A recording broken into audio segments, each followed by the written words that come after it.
Good afternoon, good evening, depending on where you're signing in from today. It did look like a bit of an international audience. I really appreciate people taking time around the world to join us today. And I'm really pleased to introduce Brian Penny, Wallbridge's CEO, and Mark Peterson, Wallbridge's Senior Geological Consultant, for today's live webinar. Gentlemen, how are you doing today? Excellent. Thank you very much, Romeo. Awesome. Now, here's how today is going to work.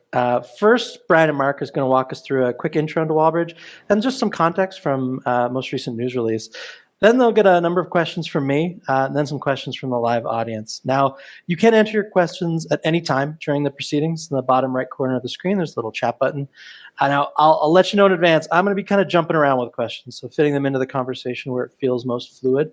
If we don't get to your question today because we ran out of time, or it's just off topic for what we're discussing, I'm still going to make sure the Wallbridge team gets your question and gets back to you as soon as possible. So please do still pose it. I will make sure the team gets it really as soon as we can. As a final note from me today, today's event is being recorded and it'll be available as a replay, likely late this afternoon. It'll pop right in your inbox and it'll be on both YouTube and 6.com. But nobody came here to hear from me, so we'll get into the protein.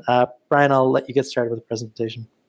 Well, thank you very much, and welcome to a session, Wallbridge, where we're going to talk about the Martiniere drill results that we announced last night.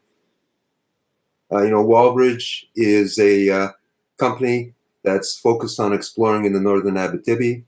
This slide we talk about our shareholdings. Eric Sprott owns 16% of the company. William Day Construction, a firm out of Sudbury, owns 5.7%. They've owned this for 10 plus years. And Agnico owns 9.9% of the company. Agnico Eagle inherited the position from Kirkland Lake Minerals when they acquired them. And subsequently, they've participated in all financings to maintain their ownership interest at 9.9%, so a very supportive shareholder. The balance is held by small institutions, retail shareholders, high net worth individuals, family funds, but all below the reporting threshold. So, unfortunately, we don't have any other chunky holdings, but this represents about a third of our shareholders, so it's a good position. Covered by BMO and Paradigm. Our team, seasons team. The board has many, many years of experience. I don't want to add them all up because then I'll come to the conclusion Wallbridge is very old. But our chairman is Tony McCooch. Tony used to be the CEO of Kirkland Lake Minerals. Actually, I've known Tony since while I started my career at Kinross, and we acquired the Macassa mine from Barrick in the mid-90s. Tony was the underground superintendent at that point in time. So, I know Tony quite well, and it's great to be associated with Tony again. Brian Christie, longtime analyst on Bay Street. Danielle Giovanezzo, a Quebec-based geologist. Jeffrey Snow is a lawyer. He ended his career, I believe he's retired now, with IM Gold. Michael Pesner is a financial expert. He was a partner at KPMG, and Janet Wilkinson is an HR expert. So looking at our team, our senior leadership team, Mary is our CFO. She resides in Sudbury. She's been with Wallbridge for about 12 years. Mark Peterson, I brought him in after Attila left the organization. Mark and I go back and we worked together at New Gold for 10 years. And I brought Mark in to advance the projects, and we'll talk more about Martiniere in the next few minutes. Tanya has recently joined the company as a IR expert. She's got great experience in the industry. Francois Chabot is our technical studies manager. He put together led the PEA that we completed in mid-2023. Carol is our HR person, and Sean Stokes is our corporate secretary. So a well-experienced team. We're focused on the northern Abitibi. We have two deposits, one called Fenelon, one called Martiniere. They're about 30 kilometers apart. It's about, from Lassar or Amos, it's about a 3.5-hour drive up to our site and our camp. So it is in the far north. And with that brings certain incentives on the refundable tax credits we receive after incurring expenditures that pass the purpose test for CEE purposes. Most of the conversation today will be about Martiniere. but we may have time to answer a few questions on how this all fits together. Our property position is 97 kilometers of strike length on strike to the Detour Lake mine. The dotted line is the Ontario-Quebec border, so that's where the Detour Lake mine sits. Everything in blue we own 100% of.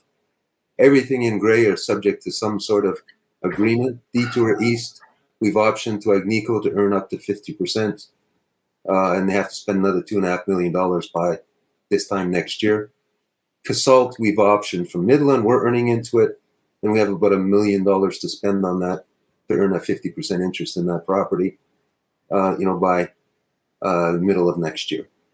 Some of the remnant properties like Bechefer we sold to Abitibi Minerals, and we're focused on this 830 square kilometer block.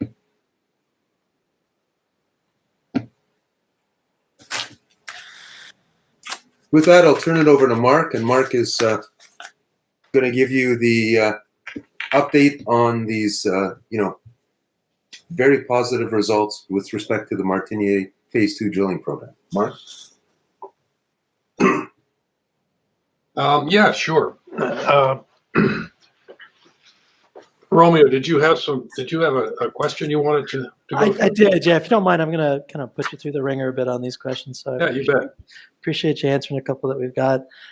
So first thing, just looking at the most recent news release, with the Phase 2 results showing those multiple high-grade intercepts outside the current boundaries, how does this impact the strategic planning for Martiniere's development timeline, particularly in relation, or if you could compare it to the Fenelon project? Sure. Well, one of the things, the first thing I would say is kind of a nice set of problems to have. And we started out 2024 really with the objective to try to do enough exploration drilling to both advance some of the technical studies, specifically metallurgical testing and geotechnical characterization. We got that, and we broke the program into two phases. The first phase was finished around mid Q2, and that was really infill and peripheral step out drilling, but again, mainly to address getting some material for metallurgical sampling and geotechnical work, and of course it was infill drilling, so certainly there's some value coming from that. And in parallel with the drilling, we realized we really needed to do a bit of a refresh on the underlying geologic model and our overall interpretation of the geology, and specifically the controls to gold mineralization and grade distribution in the deposit. Since the Martiniere resource that's currently published was put out in early 2023, there's been, and this prior to 2024, there's been on the order of another 20 kilometers plus what we've done this year. We've now got another 30 kilometers of drilling brought in, and so we wanted to get that information integrated into an updated interpretation.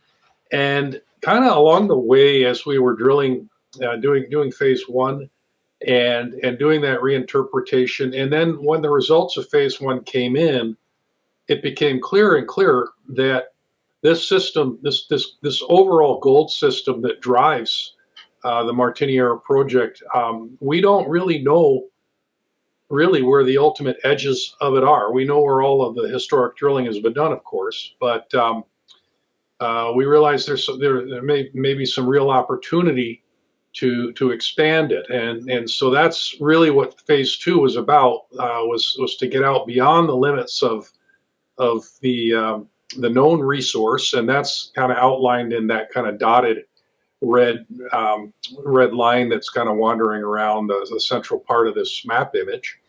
And we had some satellite targets that had been identified and then prioritized this year. They were identified previously. There had been a few holes in them done in 2023, specifically horsefly and dragonfly, which are labeled there on the map, but also the Bug Lake North system which is, there is a high grade ore shoot called Bug Lake North.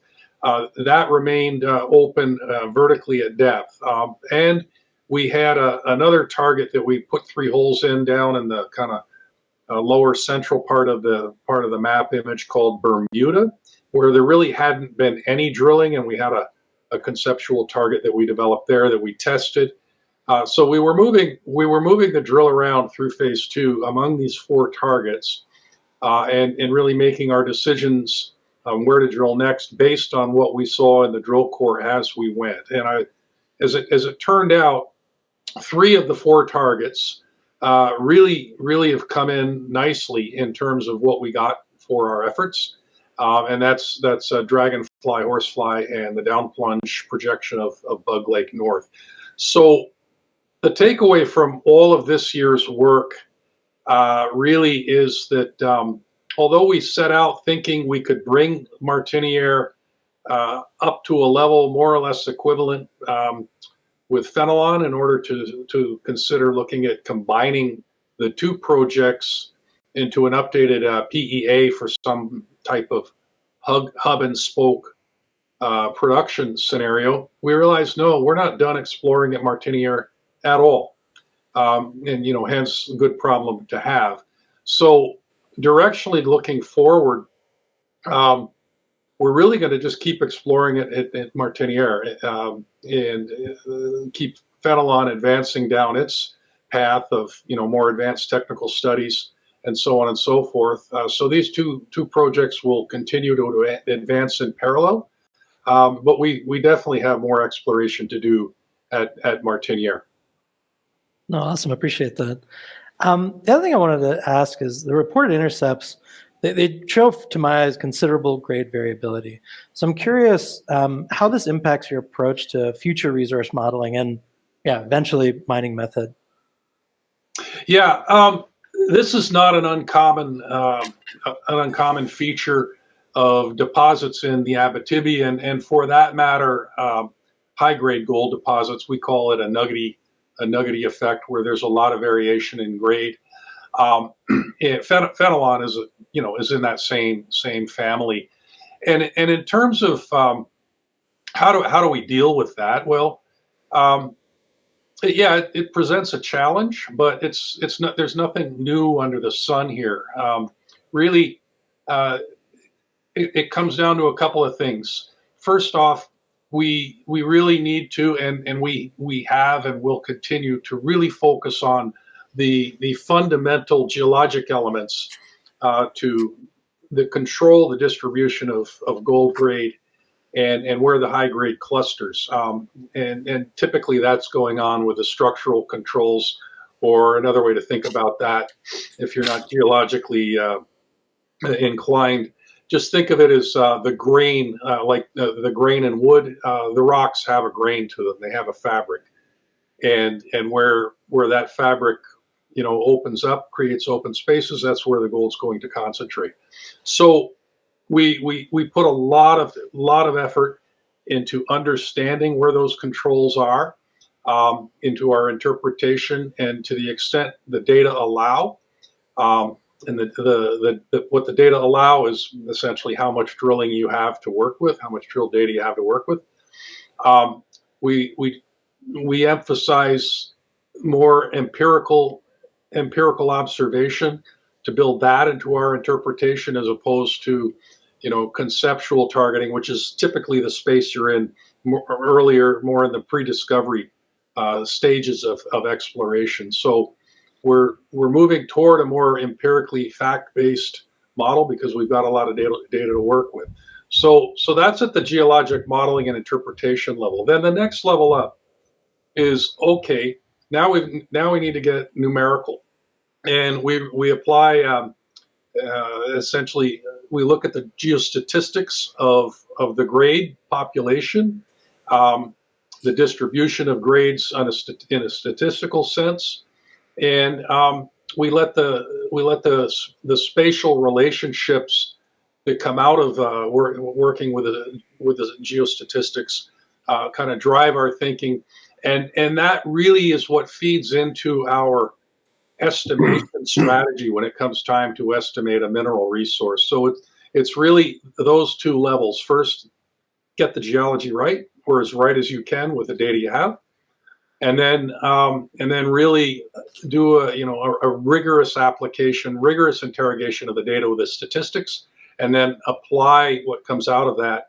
into your strategy for estimating grade in 3D space. No, thanks for that, Mark. I really appreciate the wood grain analogy. For those who aren't geologically inclined, it's very helpful to think of it that way. One thing I wanted to just ask you is you mentioned the Bug Lake zone remains open along strike and depth. So given the high grades encountered at Horsefly near surface, how are you prioritizing shallow versus deep targets for next year's program? Yeah, I think in two ways. One, Horsefly is a no-brainer. We need to go back in there. We've got high-grade mineralization right coming at the top of bedrock as soon as you get through the overburden profile, especially on that one hole, number 100, with 15.6 grams over 11 meters. We will absolutely be going right back there and doing some step-out holes around that to get a better handle on, what direction is it going. We have some thoughts around it, but it's not a slam dunk. There's at least two grains in the fabric there, to use that analogy again. So we will be putting in some follow-up holes to understand that better. But going to Dragonfly, really, and if you want to just move to the next slide, we have a long section that's showing, I think, provides a little bit better look at things. Really, our drilling at Dragonfly overall isn't that deep. In a relative sense, we've really only tested the upper 200 meters from surface there.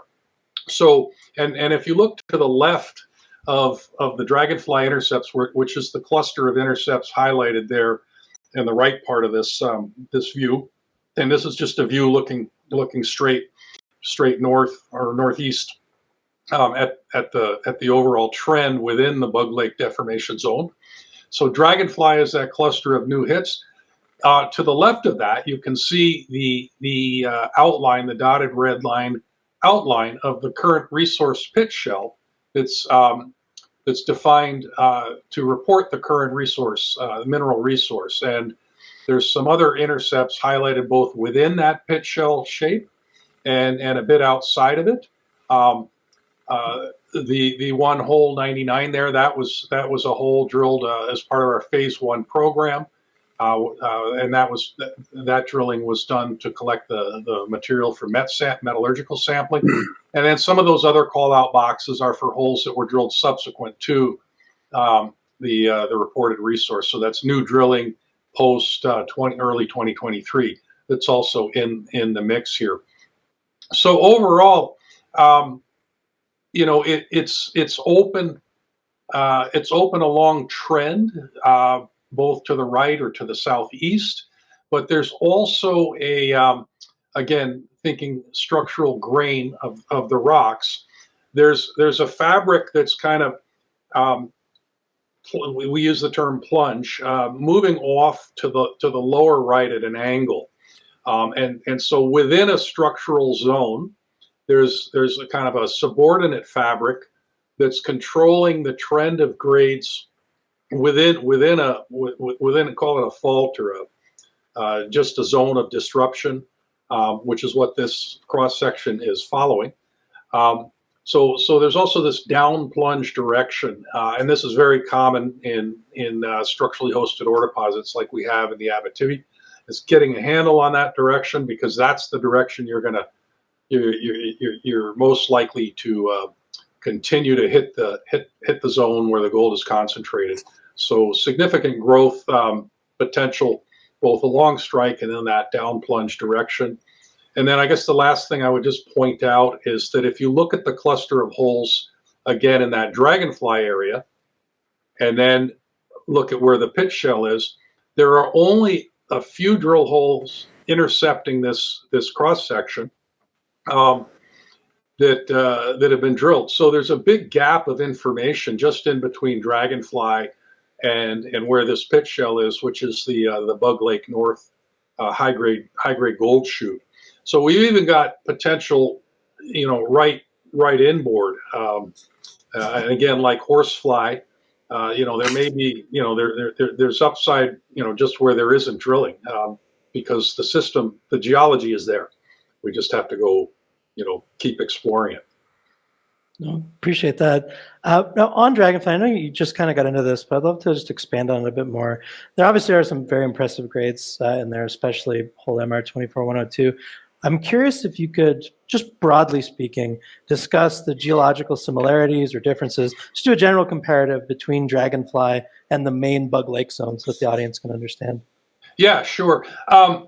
Essentially, it's the same style of mineralization. And, and to use a little bit of geologic terminology here, the rocks are silicified. That just means fluids came in and brought in more silica or quartz. And essentially flooded and soaked the rocks. And with that also comes a fairly healthy dose of pyrite, which is iron, just simple iron sulfide, also called fool's gold. And it was the fluid, the hydrothermal fluid, that brought in the silica and the iron sulfide is also what brought in the gold. So mineralogically, it's the same type of material. And likely will have very similar, if not identical or nearly so, metallurgical characteristics. And by that, I mean the types of gold recoveries we could expect to get from material there in the Bug Lake North shoot, which is shown on this section. We also have another one called Bug Lake South, to the south of Bug Lake North. And what we're seeing at Dragonfly, really nothing dramatically different between them at all. So very similar there. And again, we're still in the learning phase of really understanding the details of the structural controls, but we are recognizing the overall trends of mineralization and grade distribution in the system. And that's taking us, one or a few steps closer to getting a lot more predictive in our drilling and our ability to spot drill holes and drill in the right place.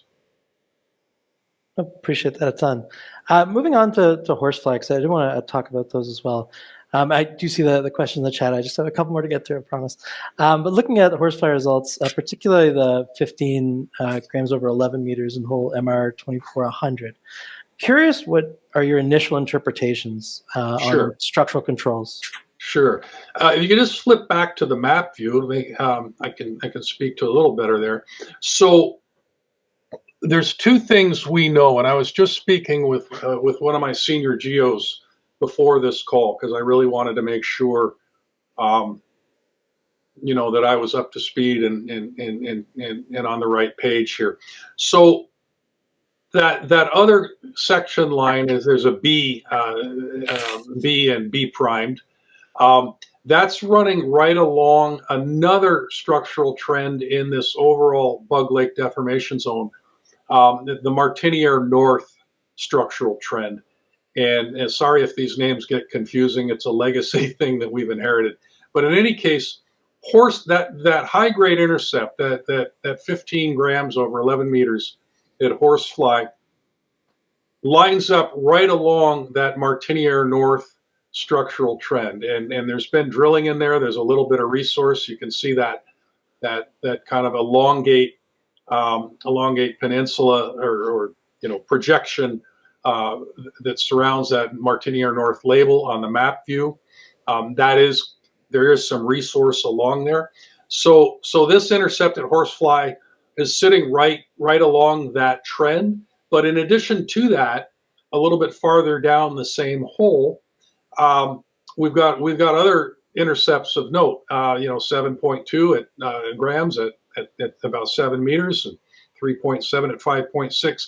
So it's also pretty clear that there's another part of the fabric coming in, a bit of a different trend, maybe it's looking like there's a northeasterly fabric intersecting this northwest southeasterly Martiniere north zone trend. So it's the interplay of these two things that are probably driving this clustering of high grades right in there, and that's that's what additional step out drilling around around this hole or in this general area is going to do to help us flesh that out a little bit more to understand. It's not simple, straightforward. Just follow things in this one direction, especially when we get down to deposit scale like this. There's always a couple of things going on that are driving, the underlying drivers to where the gold is going. But I think we've got, I think we're onto the right track here, and it's just a matter of we just got to stay on her and keep on her. Oh, Mark, thanks so much for putting you through the ringer. I know I asked a bunch of questions, Rose. Really appreciate it. All good. We do have time for a couple of audience questions, and there's a couple that I didn't want to get to because I think they relate to what we're just talking about. Brian, I'm going to get you in actually for one that was just fairly recently asked, and that's how do you measure the balance between continuing to explore in multiple directions versus saying we have enough quality results to make the decision to move forward, whether that's an operating mine or M&A or et cetera? That is a tough question. And, the fact that it's open in all directions at depth, if we were to go to the next step, what would the resource be? How do we mine it? How big the mill would be? Can we commingle it with phenolene? There's a lot of questions that we need to answer. This thing could turn out to be something really special that requires its own separate mill. But before we get in front of ourselves, we need to do a lot more drilling. And we were a bit aggressive in saying that we'd have a combined PEA in the first quarter of 2026. But for all the right reasons, our drilling has been successful. Nothing's closed off. We need to spend another year with a similar size program as this year. And again, we'll figure that out and announce to the world in early January. That will be before we can make the decision, like now's the time to do a study. In the interim, we're, as the news release said, we're planning to issue a new resource estimate on Martiniere in the first quarter. We're going to do the same thing with phenolene. And then from that, we're looking at opportunities to improve the phenolene economics. One, it was done at $1,750 gold. Today's gold prices are substantially higher. What is the right number? We'll figure that out. Can we focus on, there's a higher grade core in the middle that has about 7,500 ounces per vertical meter. Can we extend the current ramp and mine that first to get the cash flow in the early years? Can we make the mill scalable so that, maybe we start with a smaller mill, less than 5,000 tons a day, simplifies the permitting process, but at the same time, it's scalable so that we can get to the 7,000 tons a day, or it might be even bigger than that as we figure out Martiniere. And, that will allow us to start the project description, because in Quebec, they accept based on a PEA. We'll have to update it once we get a pre-feas done, but we can start, all of those parallel paths working to ultimately get to a decision, to build it. And in the interim, somebody taps us on, I know I'm wandering all over the place, somebody taps us on the shoulder and says, we got an offer that you can't refuse. We're in business to enhance shareholder value, and we'll consider it. Hey, there you go. No, I appreciate the thoroughness of that answer. I think it's actually a good link to, if you wanted to speak to the slide that's up just before we get to the last couple of audience questions. It's just, again, hub and spoke. Ultimately, it will be a hub and spoke, but it's going to take a little bit more time than we thought to do this. The resource is growing. The economics are great at $1,750 gold. It's only going to be better. But we're looking at ways to reduce the upfront capex and, so that your NPV to upfront capex ratio, which is your leverage ratio, is improved, which gives you a better chance of financing this. The technical team is very, very strong. We've got great support from our board. It's great to have Agnico as a 9.9% shareholder. When we're doing studies and whatever, they give us a lot of benchmarking data that we can use and be comfortable with. Great location, Quebec.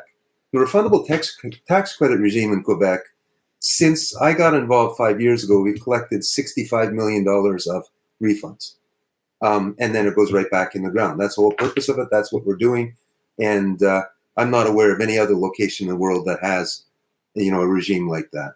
And always focused on ESG, doing what's right. We've got great First Nations relationships, and we work well with the communities that surround us. Awesome. Appreciate that. Time for just a couple more really quick questions from the audience. Keep in mind, if we didn't get to you, I'll make sure that the team gets your questions and they get back to you as soon as possible. But one question from Jackson, he asked it fairly early, so I wanted to get to it now. What is the total drilling season at Martiniere? Well, the drilling season is, we could do it 12 months of the year, but being the fact that, the drilling season will be dependent on financing, we're looking to close the year this year with $14 million in the bank. So a good start to next year's program. As of September 30th, our fundable tax credits that we would be able to collect from the government of Quebec would be about $4 million. So 14 and 4 is 18. This year's program was 23. So there is a little bit of a gap there that, we would look to fund at the right time. But it's not horribly dilutive. We can do a similar size program to what we did this year, focusing on Martiniere to, advance that, as well as working on studies and other things as we figure out Fenelon. At some point in time, we're going to need to do new PEA, but first we need to figure it out and rebuild the mine plans and all that stuff. Oh, so Francois is very busy. keep him busy. I got one question from TV in the chat, and obviously it's hard to speak on behalf of somebody else, but he wants to know what Tony, presumably your chairman, Tony McCooch, thinks about the drill results so far. He's excited. We all are excited. This is great news. And, now we just need to fill it out and see where it leads to. Okay, great. Early in the hour, and I missed it before, somebody asked, is it possible that Agnico grows its position while prices are still low? We want to know if there's any discussions there. There are no discussions there. Okay, thank you. Suits from the chat asks, how concerned are you about share price with where gold is at and companies lowballing takeovers, et cetera? Well, first of all, the entire exploration sector has been trading at or near their 52-week lows for the past year, and there's been very little M&A activity. Majors are doing what they need to do. They have their plate full, and then eventually the money will come to the juniors. The institutional involvement in the junior sector is not great right now. So when I was a CFO of Kinross in the 90s, I remember 250 gold like it was yesterday. We had a few, interests in junior companies that couldn't raise money. And, after 9/11 happened, gold prices took off. Eventually, the institutions, about 18 months later, came to market. I believe that we're going to see investors coming into the market over the next 12 months or so, and that should be supportive of the stock prices. In a normal market, we should be trading at a 0.3 times NAV multiple. Right now, we're trading at 0.1. Yeah. Sure. So that's our goal. That's our big, hairy, audacious goal. How do we unlock that value? No, appreciate that. Now, I know we're a bit over time, but I do always like to conclude when I can by asking you both, and get in whatever order you'd like. What are you most excited about in the near future for Wallbridge? What excites you the most? What's the most motivating? Mark, if you don't mind, I can throw it to you first. Sure. I think it's what we've been talking about. I'm the exploration guy in the room, and Martiniere is a very exciting exploration story. I've over my 40 plus years working in the industry, with exploration focus. I've been fortunate enough to be involved in a number of good projects from pre-discovery all the way through their paces into commercial production. This one really has a really good buzz to it, a really good vibe. And we're in the Abitibi. We're along trend of Canada's largest producing gold mine today. And we're just at the right address. We got the right kind of geology. And we don't know where where the limits of this Martiniere system are. That said, it's really nice that it's not a one asset story.